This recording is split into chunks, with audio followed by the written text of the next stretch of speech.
Hi guys, and welcome to another deck profile. This deck profile is for Fortune Ladies. I haven't actually made a Fortune Lady build in a while, but this is probably going to be the one I'm going to be playing most of the January format. I do quite like this deck a lot, but one issue that it does have is it doesn't have enough consistency, and by consistency I mean you don't see the stuff you need to when you want to. And I think that can be solved by maybe a few dualities, but I do kind of like playing the rest of the stuff in the deck anyways. So basically, what usually happens is if you don't open up Fortune Lady Light in future visions, you have to rely on drawing into a water or something and just wonder-wanding it to draw in 2 more cards.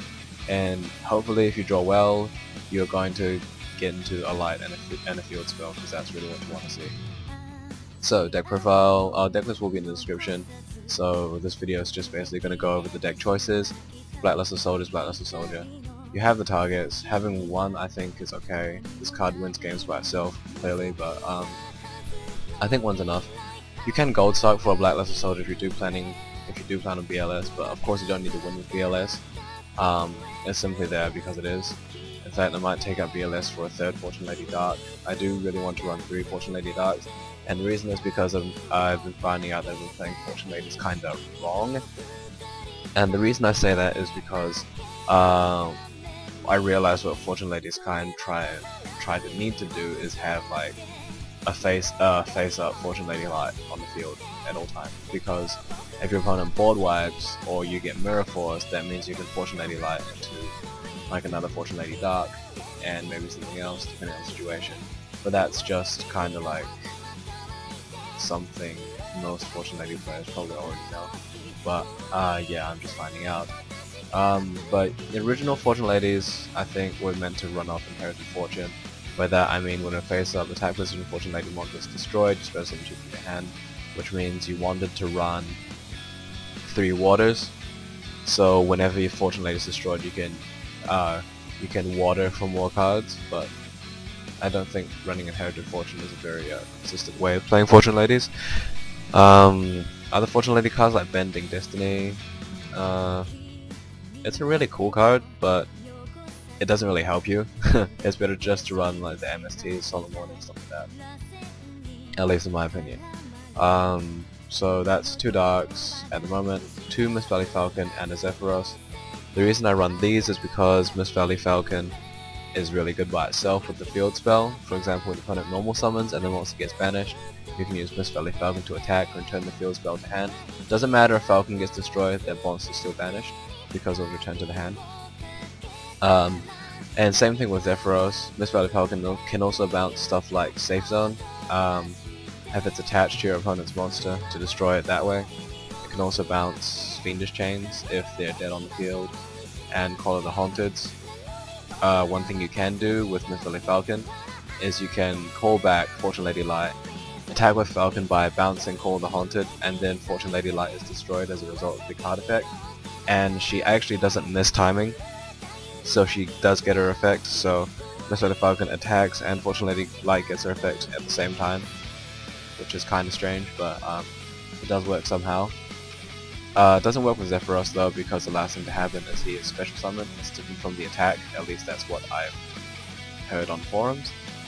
Zephyros is there for all the same reasons as above, but also because he can be used as a tribute thingy for Fortune Lady Dark, so that's why I run him. 2 water. Also kind of want to run 3 water because water is the one you want to see. I guess it's okay though since I run Gold Sark. For example, if you draw into Fortune's Future and Gold Sark, you could Gold Sark your water, then it gets banished and you Fortune's Future it back. Which I think could be okay. Another card for that is like Different Dimension Capsule. Yeah, but Different Dimension Capsule is like not as good as Gold Sark because if it destroys Capsule, your monster gets banished for good, which is not helpful. Rai-mei is there to search out Fortune Lady Light. Effectively 4 Fortune Lady Lights, but if you're already drawn to Light and you don't need another one, you can also Rai-mei into an Effect Veiler, which is Effect Veiler. Oh, oopsies. 1 Fortune Lady win for back row removal. not really necessary, but since I run stuff like Zephyros and this Valley Falcon, I thought there might be the off chance where you get to Fortune Lady Wind more than once. Fortune Lady Wind is good, but it's not that good, and the reason is because she doesn't say up to the number of Fortune Ladies you control. Only you have to have the exact number of Fortune Ladies as your opponent has back row, or less. So you never get like a complete spell trap wipe. 2 Fortune Lady Fire. I think 2 really is enough because it's searchable with Fortune Lady Light, and also because you don't really need fire to win games. It's, yeah, drawing is honestly more important. But on the off chance that you do draw into Fortune Lady Fire, you can't search it, so you have to run 2.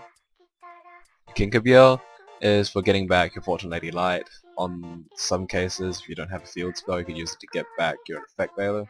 And Synchro for something like Formula Synchron, but that's almost never going to happen. 3 Lights because she searches.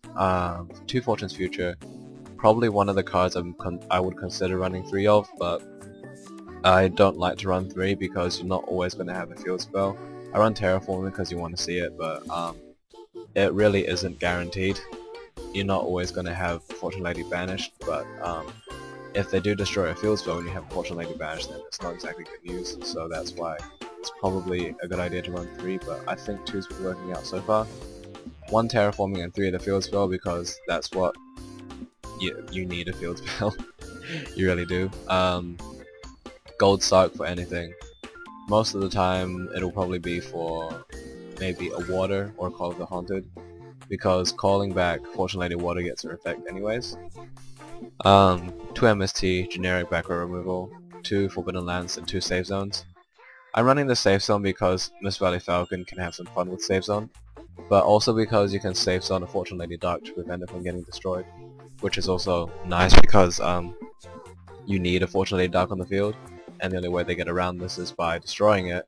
And if they just try to destroy a Safe Zone, if you happen to have Forbidden Lance, you can Lance your Fortune Lady Dark so it doesn't get destroyed. But if you don't have Lance, then Lance is good for protecting Fortune Lady Dark anyways. 2 Wonder Wands, because when you draw into Fortune Ladies, you normal summon it, then you Wonder Wand it to draw more cards. Drawing is honestly more important than damage, at least if it works.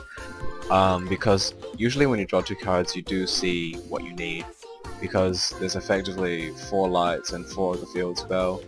If you don't draw into either of them, or only one of them, if you draw another 2 cards, you should be seeing it, not relatively close to what you want to see, so that's kinda why that's there. Bottomless, Torrential, and Solemn Warning because they're staples. 2 Fiendish Chain is kinda staple too, but I prefer Fiendish Chain over Veiler in this deck because of Miss Valley Falcon / Zephyros.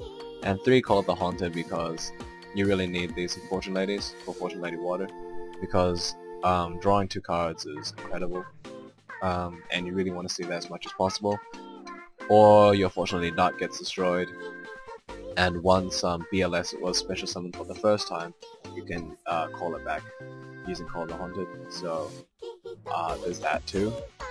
Extra deck is basically non-existent, same thing goes with side deck. Formula Synchron I think is an okay card to play. You're never gonna sync for Formula Synchron, but you can. The reason I run rank 4 XZs is because Fortune Lady Waters, Zephyros, Miss Valley Falcon has quite a few level 4s, and quite a few level 4s you can bring back, e.g. Fortune Lady Water. And when she's not doing anything, you can overlay, detach some materials, and have her in the grave again so you can bring her back. But yeah, Abyss Dweller is a really good rank 4. I really like playing in this deck, same thing with Maestro. I only have the Shark in here just to be safe. And the rank 1s are rank 1s of course, but you don't really need them that much. Things I was going to play 2 Trag because of the thing I mentioned earlier. You kind of want something on the field until you draw into the cards, but I don't really like Trag stall, so I'd rather, you know, draw into something else, like a draw card rather than Trag. I might even consider playing Allure of Darkness if I put Fortune Lady Dark to 3, which I probably will. BLS, I might just take BLS out. I do like having one though. Not every game I get out BLS, so I think it's okay to take it out. So this will probably get taken out for a third Fortune Lady Dark. And Fortune Lady Wind might also go. But that's not for right now. So this is the Fortune Lady deck so far. There will be changes, and I will be uploading changes again. There will be a duel video with videos of these duels. I've been dueling quite a lot, so I can't really decide what to upload. But I will be uploading some duels of Fortune Ladies. So thanks for watching this deck profile, and see you next time.